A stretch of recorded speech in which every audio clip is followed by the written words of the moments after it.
Hi hello నమస్తే welcome back to our channel. ఈరోజు మన వీడియోలో మైసూర్ బోండా ఎలా తయారు చేసుకోవాలో చూద్దాము. ముందుగా ఒక గిన్నెలోకి 1 కప్ పెరుగు యాడ్ చేసుకోవాలి. తర్వాత ఇందులోకి ఒక హాఫ్ స్పూన్ ఈస్ట్ కూడా యాడ్ చేసి ఒక 5 మినిట్స్ పాటు మూత పెట్టి పక్కన పెట్టుకోవాలి.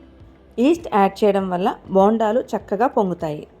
ఒక 5 మినిట్స్ తర్వాత మూత తీసి స్పూన్తో కానీ బీటర్తో కానీ ఉండలేమీ లేకుండా పెరుగు సాఫ్ట్గా అయ్యే వరకు బీట్ చేసుకోవాలి. తర్వాత ఇందులోకి మనం 1 కప్పు మైదా పిండి కూడా యాడ్ చేసుకోవాలి. మనం ఏ కప్పుతో పెరుగు తీసుకున్నామో సేమ్ కప్పుతో మైదా పిండి కూడా వేసుకోవాలి. ఇప్పుడు ఈ పిండిని ఉండలేమీ లేకుండా సాఫ్ట్గా అయ్యే వరకు కలుపుకోవాలి. మేము చూపిస్తున్న విధంగా పిండిని కలిపితే బోండాలు ఆయిల్ పీల్చకుండా చాలా చక్కగా వస్తాయి. ఇప్పుడు కొద్దిగా వాటర్ కూడా యాడ్ చేసుకొని ఈ పిండి ఇంకా సాఫ్ట్గా పేస్ట్ లాగా అయ్యే వరకు కలుపుకోవాలి.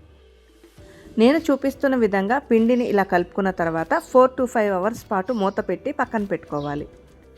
4 గంటల తర్వాత మూత తీసి చూస్తే ఎయిర్ ఏర్పడి పిండి చాలా చక్కగా పొంగింది. పిండి ఇలా పొంగితేనే బోండాలు చక్కగా వస్తాయి. ఇప్పుడు ఈ పిండిలో కొద్దిగా బేకింగ్ సోడా, రుచికి సరిపడా సాల్ట్, అలాగే కొద్దిగా జీలకర్ర కూడా యాడ్ చేసుకోవాలి. బేకింగ్ సోడా మాత్రం చాలా తక్కువ వేసుకోవాలండి. ఎక్కువైతే కనుక బోండాలు ఆయిల్ పీలుస్తాయి. ఇప్పుడు ఈ పిండిని 2-3 నిమిషాల పాటు చేతి వేళ్లతో బాగా బీట్ చేసుకోవాలి. పిండి కలుపుతూ ఉంటే మధ్య మధ్యలో గ్యాప్స్ కనిపిస్తున్నాయి కదా, అలా ఉంటే ఎయిర్ ఏర్పడి పిండి బాగా పొంగినట్టు. పిండి ఇంత బాగా కలుపుతున్నదైతే మా అమ్మ. కొన్ని వంటల్లో మా అమ్మ స్పెషలిస్ట్ అయితే కొన్ని వంటల్లో నేను స్పెషలిస్ట్.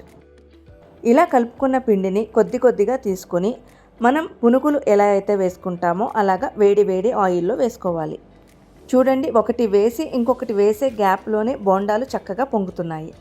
ఆయిల్ బాగా హీట్ అయిన తర్వాత మంట మీడియం ఫ్లేమ్లో పెట్టుకొని ఈ బోండాలను మనం వేసుకోవాలి. బోండాలన్నీ వేసిన తర్వాత మంటని మీడియం టు హైకి అడ్జస్ట్ చేసుకుంటూ 2 వైపులా గోల్డెన్ బ్రౌన్ కలర్ వచ్చే వరకు వేయించుకోవాలి. బోండాలు బాగా వేగిన తర్వాత ఇలాగా ఒక నెట్ జాలీలోకి తీసుకొని తర్వాత టిష్యూ వేసుకున్న ఒక ప్లేట్లో కూడా తీసుకోవాలి. డీప్ ఫ్రై అనగానే ఎంతో కొంత ఆయిల్ అయితే ఉంటుంది. మనం టిష్యూ ఉన్న ప్లేట్లోకి ఈ బోండాలను వేయడం వల్ల ఉన్న కొద్ది ఆయిల్ కూడా టిష్యూ పీల్చేస్తుంది. ఇలా వేడివేడిగా రెడీ అయిన బోండాలని మనకి నచ్చిన చట్నీతో సర్వ్ చేసుకోవడమే. మేమైతే రెగ్యులర్గా చేసుకునే పల్లీ చట్నీ, టొమాటో చట్నీ కాకుండా ఒక కొత్త చట్నీని ప్రిపేర్ చేసుకుంటున్నాము. ఇది చేసుకోవడం చాలా చాలా ఈజీ. ఫస్ట్ ఒక బౌల్లోకి మాగాయ పచ్చడి యాడ్ చేసుకుని తర్వాత అందులోకి ఒక గరిటె పెరుగు కూడా యాడ్ చేసుకోవాలి.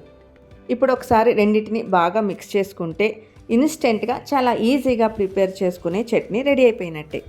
నిజానికి ఇదేమీ కొత్త చట్నీ కాదండి. చిన్నప్పుడు మా అమ్మమ్మ వాళ్ళ ఇంటికి వెళ్ళినప్పుడు మాకు ఈ చట్నీ చేసి పెట్టేవాళ్ళు. అలాగే మా అమ్మ కూడా చేస్తూ ఉండేది. మీలో చాలామందికి కూడా ఈ చట్నీ తెలిసే ఉండొచ్చు. తెలిసిన వాళ్ళు కామెంట్ సెక్షన్లో కామెంట్ చేయండి.